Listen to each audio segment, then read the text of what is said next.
Remote differential compression. Even though remote differential compression was first introduced in Windows Server 2003 R2 as a means to reduce the bandwidth required for replicating data, ever since Windows Vista was released, I seem to get asked about what it is. So rather than try and avoid the question or try and shove it somewhere inside another video, we decided that we could have a brief talk about it. You guys would be aware of it and what it does. Now, like I said, remote differential compression came out with Windows Server 2003 R2, and it's now made its way to Windows Vista. So what is it? Does it impact you? And why should you even care?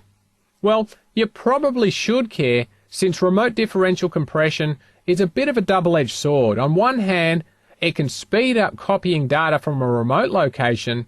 On the other hand, it can slow down copying data from a remote location. Yeah, you heard me correctly. Sometimes it can speed up copying files, other times it can slow it down. So in this short video on remote differential compression, we'll talk about what remote differential compression really does, and then you can decide whether you want to use it or not. Now, the first thing I will mention is that remote differential compression, or RDC, as we'll refer to it from now on, is turned on by default with Windows Vista. So if you do plan on using it, you don't need to do anything. If you do want to turn it off, however, well, that's a different story, and we'll show you how to do that later in this video. Now, the real point of RDC is to only transmit the differences in data that needs to be copied. Now, I will point out that this doesn't just mean physical files, although for the purpose of this video, we'll be concentrating on file-to-file transfers. Or to put it simply, when you want to copy one file from one computer to another. Now, in many cases, you may already have a copy of the file or a lot of it. Say for argument's sake that you've got a Word document on your computer which is, say, 1 megabyte in size. Now, on a file server, there's a newer, updated version of the same file, and let's say it's 2 megabytes in size.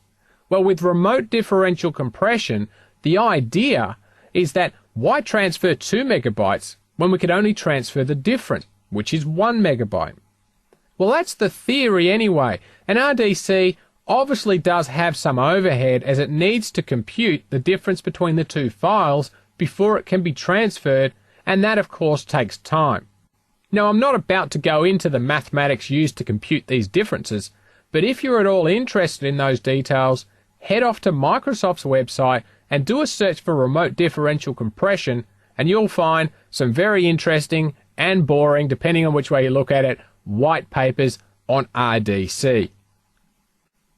So even though it takes longer to start the initial transfer of data, after all, first, both the files at the remote end and the local end need to be compared so RDC knows what the differences are. Over slower WAN links, which are also more expensive to run than local connections, you're likely to realize both a performance increase in the overall transfer time and a monetary saving as well, since the amount of transferred data is likely to be lower. Now, when a file is transferred using RDC, the differences between the two files are compressed before being sent, and that can drastically alter the speed of the transfer depending on what sort of file is being transferred. So if the file is a large text file, for example, say a 1 megabyte text file, then it will compress very well, and RDC is likely to offer a performance increase.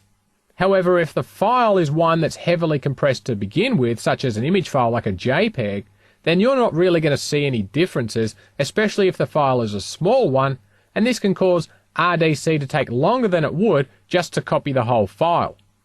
Since the main point of RDC is to copy differences in files to save bandwidth and to make these transfers quicker, the main area where it offers a major benefit is in remote networks that have limited bandwidth. Now, it's also worth pointing out that if you don't have any files on your machine that are similar to the one that you're planning on copying to your machine, well, RDC won't offer you any benefit there, since the differences are the whole file. Now, RDC by default only works on files that are 64 kilobytes or larger. So if you're transferring thousands of very small files, then RDC isn't going to offer you any benefit. But where you have large compressible files that you need to transfer, RDC will save you a fair bit of bandwidth and time, of course, since the overall transfer should be quicker and there's less data to copy. Alright, so let's go and take a look at where we can turn RDC on or off. So we'll click on Start, Control Panel, then we'll choose Programs, and up the top here we'll choose Turn Windows Features on or off.